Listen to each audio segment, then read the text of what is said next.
Mon ami Henri est un créatif développeur à succès parti d'absolument rien il y a 3 ans et qui aujourd'hui vit sa meilleure vie de développeur freelance à Malaga. Dans cette vidéo, il va vous raconter son parcours mais aussi vous raconter la stratégie qu'il a mise en place dès le départ pour très vite percer dans le milieu. Et aussi, on va vous donner quelques trucs et astuces et on va essayer de déconstruire quelques clichés qui ont la peau dure dans ce métier. Cette vidéo fait suite à une autre interview d'un autre créatif développeur absolument légendaire, le grand Aristide Benoît. Et ce qui est marrant, c'est qu'on avait tourné et sorti cette vidéo il y a 3 ans, pile poil au même moment qu'Henri quittait son taf de serveur pour apprendre les ficelles de ce métier. Vous allez voir que même s'il y a de très fortes similarités entre les deux parcours, il y a aussi pas mal de différences qui prouvent que finalement tous les chemins peuvent mener à Rome, et là en l'occurrence à Malaga. Je suis en forme aujourd'hui. J'espère que vous allez apprendre un maximum de trucs dans cette vidéo et que ça va bien vous motiver. Si c'est le cas, mettez un pouce bleu, commentez. On laisse la parole à Henri dès maintenant. C'est parti. Yo Henri, écoute, si tu peux te présenter rapidement pour les abonnés qui te connaissent pas encore, je t'en prie. Qui tu es, quel âge tu as, qu'as-tu fait de ta vie, ton parcours scolaire, ton premier taf, voilà, je t'en prie, n'hésite pas. Je suis Henri Aymans, j'ai 27 ans, je suis développeur créatif freelance. J'ai commencé en étant serveur parce que j'ai jamais vraiment été copain avec l'école. J'ai toujours été bon, mais ça m'a jamais vraiment boosté ni intéressé, donc j'ai commencé à travailler assez tôt en tant que serveur. Et après 2 ans et demi de service, j'ai voulu changer parce que ça me plaisait pas, c'était pas fait pour moi. Et donc je me suis reconverti en développeur. Qu'est-ce qui t'a donné cette idée de partir dans le développement en gros? J'ai toujours été un peu geek depuis que je suis petit, etc. Donc je pense que c'était assez naturel que je me dirige vers un métier de la tech, parce que c'est ce qui me plaît. Quand j'ai du temps libre, je suis aussi bien sur l'ordi que dehors, donc c'est quelque chose dont je suis attiré naturellement. Et j'ai un pote à moi qui est développeur Java. Ah, t'as un pote qui était là-dedans en gros. Exactement, ouais. Ok. Et en fait j'avais un peu peur de devenir dev parce que j'avais un peu des a priori de faut être bon en maths, faut avoir fait des grandes études, etc. Et lui il m'a cassé tous mes clichés, il m'a dit bah essaye et tu verras bien. Donc j'ai commencé à faire un peu de Java. Il t'a fait une Benjamin Code un peu. Exactement, mais au final c'est la vérité. Il y a besoin de le rappeler en permanence que les maths c'est pas nécessairement nécessaire, tout ça, c'est vraiment important. Ce qui est nécessaire c'est d'être intéressé par le métier. Ouais. Parce que tu peux vite fait te faire avoir maintenant par les marketing des écoles, etc. Ouais. De oh, tu vas être riche, tu vas y arriver en 1 an, machin truc. Et la vérité c'est que si t'es pas au moins un peu intéressé, passionné peut-être pas, mais au moins que t'as un attrait pour tout ça, c'est un peu plus compliqué. Et du coup ce pote lui t'a présenté un petit peu tout ça et ça t'a attiré, ça t'a plu? En fait, il m'a pas tant présenté que ça, il m'a juste dit bah vas-y essaye et tu verras, c'est pas aussi compliqué que ça. J'ai commencé tout seul et j'ai vu que ça me plaisait, que j'aimais bien coder, j'aimais bien tester des petits trucs de mon côté, donc petit à petit j'ai continué jusqu'à en faire mon métier maintenant. Fascinant. Et alors avant que ça devienne ton métier, t'as fait une reconversion. C'était quoi cette reconversion? Alors comment j'ai commencé le dev? Donc au début j'essayais juste quelques langages, sans vraiment me dire que ça allait être mon métier, mais j'essayais juste. Je voulais essayer des choses et j'essayais Java, j'ai essayé PHP, donc j'ai fait du front, du back, et je me suis vite tourné vers le front parce que c'est ce qui me plaisait plus, avoir un retour visuel, etc. Mais je savais pas trop encore quoi faire. J'ai fait une première formation dans un Greta, qui est une école qui fait un peu de tout. Ça s'est pas très bien passé parce qu'on nous a promis plein de choses et au final, on savait quasiment rien faire à la fin. Après ça, je me suis tourné vers Open Classroom pendant quelques mois où avec eux, ça s'est pas très bien passé non plus. Je pense que la méthode de formation me correspondait pas. Et juste après ça, j'ai vu O'Clock qui recrutait pour une formation en alternance, en dev, donc une formation d'1 an. J'ai postulé chez eux, j'ai fait quelques tests, on a discuté, ça s'est très bien passé. Donc j'ai été pris dans cette formation, j'ai trouvé mon alternance chez Boardrider, à Saint-Jean-de-Luz, qui est là où j'habite en France. C'est comme ça que j'ai commencé. Ok, donc O'Clock, reconversion de 6 mois. O'Clock, ils ont un parcours, tu peux choisir back-end, front-end, ils ont un truc comme ça, non, à un moment donné? Je connais pas trop ce qu'ils font globalement, moi j'ai juste fait la formation en alternance qui maintenant c'est terminé. D'accord. On était un peu les cobayes, mais ça s'est très bien passé, les profs étaient très cool, que du bien de cette école. Mais je pourrais pas recommander l'école plus que ça, je connais pas, j'ai pas assez d'expérience avec cette école. Moi, O'Clock, j'ai toujours bien kiffé, en tout cas sur le papier, et puis les relations que j'avais avec eux, ça m'a l'air pas mal, mais effectivement, j'ai jamais testé l'école. Et toi, c'était en fait dans un contexte un peu spécial, c'était l'alternance en gros. C'est ça. Mais tous les retours que j'ai aussi d'Oclock sont très bons, et de ce que j'ai pu voir, les profs sont vraiment très cool, ils t'aident, ils te poussent, cool. J'ai bien aimé la formation chez eux. Et du coup, en alternance, t'étais dans une boîte en fait, c'était cette boîte de surf. C'est ça, de surf, de ski, c'est les groupes Quicksilver évidemment qui sont les leaders mondiaux dans tout ce qui est surf, ski, snowboard, etc. Et on s'occupait de tous ces sites à l'international. Je faisais un peu de tout, mais je faisais beaucoup plus de front et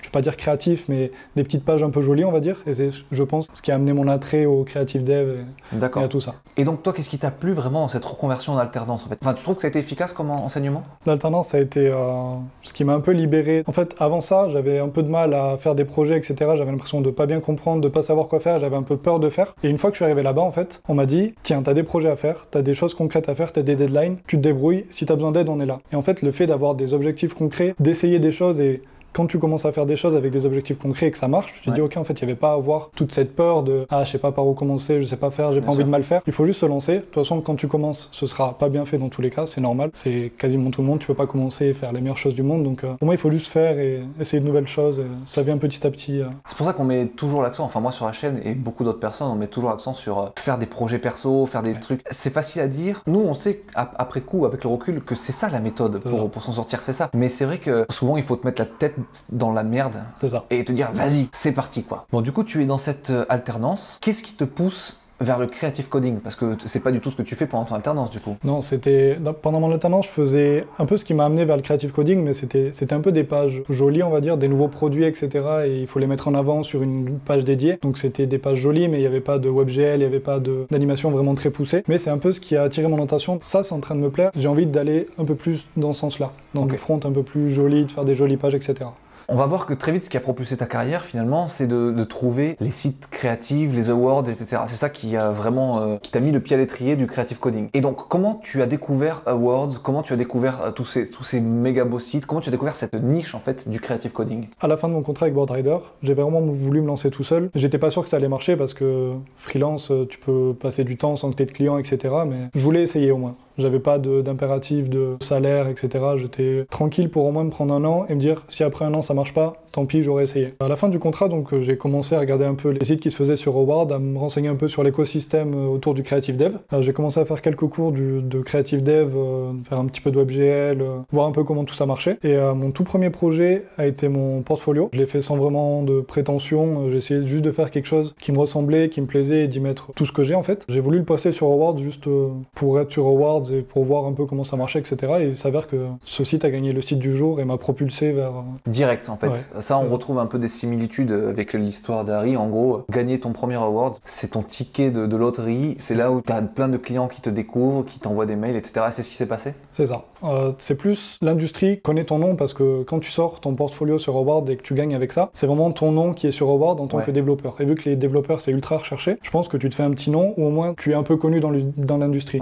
Certaines personnes te mettent de côté en disant ah, il y a lui, il existe et maintenant on peut travailler avec lui parce qu'on aime bien ce qu'il a fait, etc. Donc c'est une porte d'entrée incroyable dans ce milieu-là. Oui, de gagner un award avec ton portfolio, c'est vraiment jackpot. C'est ça. Parce que gagner avec des sites, ça te fait un peu de renommée, mais gagner, t'as marqué ton nom en grand sur la page d'accueil d'Awards, développeur portfolio, c'est ce qu'il y a de mieux pour le marketing. Combien de temps il t'a pris à faire ce site-là pour gagner un award? Entre les connaissances que tu as dû apprendre et après coder tout ça, combien de temps ça t'a pris? Parce qu'en fait, on peut se dire que finalement, la rentabilité de ce site a été énormissime pour toi en fait. Bah, c'est encore ce que je disais tout à l'heure, c'est que tu as besoin d'un projet en fait pour te mettre les pieds dedans, etc. Et moi, j'ai payé une designer, j'ai fait le projet. Ah, t'as eu cette initiative quand même de payer une designer pour faire le design de ton site. Ça, c'est smart et c'est important. Parce que j'ai commencé à essayer de le designer tout seul. Et j'ai vu que, à force de faire n'importe quoi, de tout effacer, j'ai dû le faire 3 à 4 fois. J'ai dit bon, je vais me prendre un peu de budget, je vais payer quelqu'un qui sait ce qu'il fait et ça va être 100 fois mieux et au moins j'aurai quelque chose dont je suis fier et qui pourrait être montré sans trop de gêne. Et combien de temps ça m'a pris du coup? Ce qui est marrant, c'est que du coup j'apprenais en même temps que je faisais, donc dès qu'il y avait une nouvelle feature ou une nouvelle animation, je savais pas du tout comment la faire et j'apprenais sur le tas. Ça a dû me prendre un peu plus de temps que si je le faisais maintenant, ça a dû me prendre 3 mois. D'accord, le 3 temps mois de quand tout même. apprendre, le WebGL, sur mon site t'as une petite sphère qui bouge, etc. Mais ce qui est bien, ce qui te challengeait en fait, c'est que t'avais un design avec des choses dedans que tu savais pas faire en fait. C'est ça. Et ça, c'est hyper bien pour te dépasser et pour apprendre beaucoup de choses. Ça t'a servi énormément, non? Et donc du coup, tu as eu la présence d'esprit quand même de payer un designer, ce qui peut représenter une dépense grande pour quelqu'un qui est en train d'apprendre, pour quelqu'un qui est en reconversion, mais c'est un investissement que tu regrettes absolument pas. Maintenant, avec le recul, en sachant tout ce que le site du jour m'a apporté, j'ai aucun regret et je dirais même à ceux qui veulent faire ça, si vous vous sentez pas de designer votre site, mettez un petit budget. Si vous gagnez quelque chose, même si ça vous rapporte un client qui vous paye normalement, il sera rentabilisé votre site. Bien sûr. Et tu as aussi beaucoup de designers qui vont accepter de faire un échange équitable. Tu me fais le design et moi je te dev un petit site en retour. Voilà, je voulais arriver là-dessus. Il y a énormément de designers qui eux aussi essaient de se lancer. L'échange dont m'avait parlé Aristide à l'époque, c'est genre le designer te fait ton design, tu codes ton site et après il fait son propre design et tu lui codes son site. Et comme ça, vous avez 2 sites à mettre dans votre portfolio, 2 sites à montrer et vous avez tous les deux de la qualité au final. Et en plus, ça peut peut-être créer une relation où vous allez continuer à travailler ensemble. Donc tout est bénéfique en faisant ça. Tout à fait. Donc on retrouve les mêmes méthodes qui marchent, ça fait plaisir de voir ça, quoi. C'est cool. Comment tu l'avais payé ton site? 2005. Le design du coup de ton site 2005. 2005. Et ouais, donc tu avais mis quand même un paquet de tes économies dans ce truc, quoi. C'est ça. Mais au final, ça a été rentabilisé. T'avais la conviction que ça pouvait faire tout ça, awards et tout ça ou... Quand je l'ai fait, je pensais pas prendre un site du jour, mais je savais que je voulais quelque chose qui me plaît et que je pouvais montrer sur Twitter, etc. Je voulais pas avoir honte quand j'envoyais mon site à quelqu'un, à un client ou quoi que ce soit, parce que je vois certains sites de développeurs juniors, même s'ils sont juniors, tu peux trouver des moyens, comme on disait, même faire des templates de design, etc., de faire un peu mieux, de pousser un petit peu plus, mais moi je voulais, déjà comme tu as dit, me challenger sur, ok, j'ai envie de faire quelque chose de joli, donc je sais que de moi-même je peux pas le faire, j'ai envie de créer quelque chose d'unique, donc je mets un peu de sous, mais je savais quand même que ça allait me rapporter un petit peu, mais là, c'était, avec le SOTD, ça a été rentabilisé. Fois 1000 quoi. Fois 1000. Du coup, tu as commencé ta reconversion. On peut dire que combien de temps après cette reconversion, tu as commencé à gagner ta vie vraiment avec ce nouveau métier? Sans compter l'alternance qui, là, tu étais vraiment en train d'apprendre et tu gagnais un peu ta vie, mais ta vie d'aujourd'hui en fait, ta vie de freelance. À partir de ma reconversion, donc j'ai travaillé, j'ai fait 1 an d'alternance chez Boardrider. J'ai fait 6 mois de CDD ou un peu plus. Après ça, ils m'ont proposé un très bon salaire, mais moi qui voulais partir en freelance, j'ai préféré dire non et suivre mes convictions et partir en freelance. Et après, grâce à ce portfolio et un peu cette chance que j'ai eue de prendre ce site du jour, c'est arrivé assez vite. J'ai pu vivre convenablement dès la première année. Donc oui, 2 ans après que je me sois lancé. Et pendant ces 2 ans, tu n'étais pas non plus à la rue, vu que tu étais payé par l'alternance un petit peu. Exactement. Donc en fait, 2 ans assez confortables finalement dans cette reconversion, quoi. C'est ça, pas d'excès, pas de trucs, mais quand tu viens de commencer déjà et que tu arrives à toucher un salaire correct, j'avais pas besoin de plus, quoi. Bien sûr, bien sûr. Ah bah, je comprends tout à fait. Rien qu'avoir des clients, c'est déjà une dinguerie en soi. C'est ça. On l'a déjà dit, mais aujourd'hui, tu es dev freelance depuis Malaga. On dirait que c'est un peu la vie de rêve et tout. Est-ce qu'il y a des difficultés cachées dans ce style de vie, dans ce rythme de vie? Est-ce qu'il y a des choses un peu plus compliquées qui ne se disent généralement pas ou qu'on cache pour fanfaronner? Je pense déjà que ça dépend de la personne, que certains vont trouver que des points positifs, d'autres que des points négatifs à être freelance, etc. Moi je trouve que c'est très cool parce que j'ai la liberté de faire un peu ce que je veux quand je veux et j'ai aussi la chance de pouvoir dire non à certains clients. Les clients viennent me chercher parce qu'ils apprécient mon travail, donc j'ai un peu mon mot à dire sur le design, sur les animations qu'ils veulent et je trouve ça très cool cette liberté, essayer d'amener le projet un peu plus haut, d'avoir cette force. Mais de l'autre côté ça te met aussi de la pression, ou surtout moi qui venais de commencer le créatif, je me suis fait propulser sur Awards, etc. On attend beaucoup de choses de moi et je vais pas dire que j'ai pas le droit à l'erreur, mais t'as pas envie de te planter quand t'as cette chance de pouvoir travailler dans ce que t'aimes, t'as envie de faire bien, etc. Donc c'est une pression de dire il faut que tu fasses bien, il faut que... Ouais. Et c'est toute ton image qui en bâtit, c'est ça. Preuve que apparemment t'as bien fait les choses. On a parlé de ton premier award, mais t'en as gagné d'autres? Là, depuis que j'ai commencé, depuis 1 an et demi, j'en ai 3. 3 en 1 an et demi, c'est pas mal, ça fait un tous les 6 mois, globalement. Avec plein de projets qui arrivent et qui, j'espère, vont en gagner aussi. Donc tu peux viser le 5 awards d'ici la fin d'année, quoi. Oui. C'est gérable. Clairement. C'est beau, c'est plutôt très beau. Très cool. Bon, là, encore une fois, t'as fanfaronné, tu nous as parlé des plus et tout, machin. Mais les moins, Henri, les moins, qu'est-ce qu'on a? Encore une fois, ça dépend de chacun. Il y a certaines personnes qui vont pouvoir travailler 14 heures par jour et être très heureuses. Moi, je trouve que déjà, cette pression, si tu travailles pas, t'as pas de salaire, donc il faut quand même accepter de nouveaux projets tout le temps, etc. Moi, ce que je trouve le plus compliqué, c'est de réussir à trouver une balance entre ta vie perso et le travail. Parce qu'en tant que freelance, tu dois aussi gérer ta comptabilité, gérer tes réseaux sociaux, gérer tes clients qui viennent t'envoyer des mails pour des nouveaux projets, etc. Donc il faut que tu regardes les maquettes, il faut que tu juges un peu est-ce que je peux prendre ce projet. Donc il y a une charge de travail en plus du développement qu'il faut réussir à caser sans oublier ta vie perso. Ça c'est encore une fois mon expérience perso, mais moi j'ai besoin, en plus on est à Malaga, il fait soleil tous les jours, il y a la plage. Je suis pas venu ici pour m'enfermer chez moi et bosser tout le temps. J'ai besoin de sortir, j'ai besoin de voir des potes, j'ai besoin d'aller boire des coups, j'ai besoin de sortir avec mon chien, j'ai besoin d'autre chose que le travail. Et des fois, je me sens un peu mal parce que je sais que j'ai tout ce travail à faire. Ouais. Donc il faut un peu trouver cette balance entre ok, là c'est l'heure du travail et là c'est l'heure de se détendre et de plus penser à ça. Et oui, parce qu'en plus tu as très vite fait de te laisser embarquer dans tous ces projets super excitants qui te sont proposés tous les jours justement. Et donc il faut savoir dire oui aux trucs juteux, dire non aux trucs juteux aussi mais qui sont un peu moins bien et qu'il faut de toute manière que toi tu vives bien quoi. Donc bon, c'est des problèmes de riches comme on appelle ça. C'est ça. Mais ce sont des problèmes quand même qui existent quoi. Et ça peut être une charge mentale importante au final quand même. Au début quand je me suis lancé en freelance, j'étais un peu dans cette optique de ok là je vais faire que bosser, je vais en chier, truc. J'ai fait ça pendant 1 an, c'était très bien. Maintenant que j'arrive un peu à équilibrer, à avoir des projets cool, un salaire cool, j'essaie un peu de remettre les barres au même niveau et d'être heureux dans toute ma vie globalement. Ouais. Entre salarié et freelance, qu'est-ce que tu préfères toi? Les deux ont leurs points positifs, leurs points négatifs, mais moi j'aime beaucoup trop cette liberté. Quand j'étais chez Boardrider, on avait une maquette, c'était ça, point. Ouais. On te disait quoi faire. Maintenant, j'ai un peu le poids de pouvoir dire, là, ce serait cool d'avoir cette animation. Je sais que vous avez fait ça, mais regardez, si je vous fais un test, machin, et avoir cette discussion avec le client et le designer que je pouvais pas avoir en employé. Mais c'est vrai qu'être employé, c'est beaucoup moins de stress, beaucoup moins de pression. Tous ces points dont tu parlais à l'instant, ils sont beaucoup moins là quand tu es employé. Ouais. Mais à côté de ça, c'est une question d'équilibre, encore une fois, de ce que la personne veut. Et... Oui, il y a des gens qui sont taillés pour le salariat, d'autres qui sont taillés pour l'entrepreneuriat et le freelancing. Il y a un peu de tout, c'est vrai. Petite question tendance, d'actualité. As-tu peur de perdre ton métier par rapport aux IA et tu penses que les nouveaux développeurs, ils sont menacés un peu par tout ça? Dans le creative development, je pense qu'on n'est pas trop à plaindre parce que beaucoup de choses sont une question de sensibilité. Un bon creative dev, c'est quelqu'un qui, comme Aristide, sait comment les courbes fonctionnent, sait ce qui est joli à l'œil, pourquoi c'est joli. Et je pense qu'une IA, en tout cas pour l'instant, n'a pas cette sensibilité, ne comprend pas. Si tu lui demandes une animation, une IA va te faire quelque chose de très simple parce que c'est ce que la plupart des gens font. Mais pour avoir un peu aiguisé toute cette sensibilité, je me sens pas trop impacté par les IA et je pense pas que ça va me remplacer ou remplacer quelconque métier créatif sur le web. Autre question un petit peu tendance, qui revient tout le temps mais qu'on va balayer un peu assez facilement. Quelle techno doit-on apprendre? Dis-nous. C'est une question aussi que je me posais quand j'ai commencé, parce que quand tu commences... Tout le monde se la pose, celle-là. C'est ça. T'as tout d'ouvert, tu vois un site cool, et t'as l'impression que, il utilise React, donc peut-être qu'avec React, il peut faire ça, et machin. En fait, c'est complètement faux. N'importe quel framework que tu utilises, React, Vue, tu peux faire du Svelte ou du Vanilla JavaScript. Le plus important, ça va être comprendre ce que tu fais, comprendre comment ça marche, et à partir de là, tu vas pouvoir faire tout ce que tu veux. N'importe quel site sur Word que tu vois, tu peux le faire. Il suffit juste de comprendre tes outils, et une fois que tout marche bien ensemble, tu pourras faire ce qu'on te demande. Ouais, exactement. Agnostique. Il n'y a pas de secret. Ce sera agnostique. Tous les chemins mènent à Rome, en fait.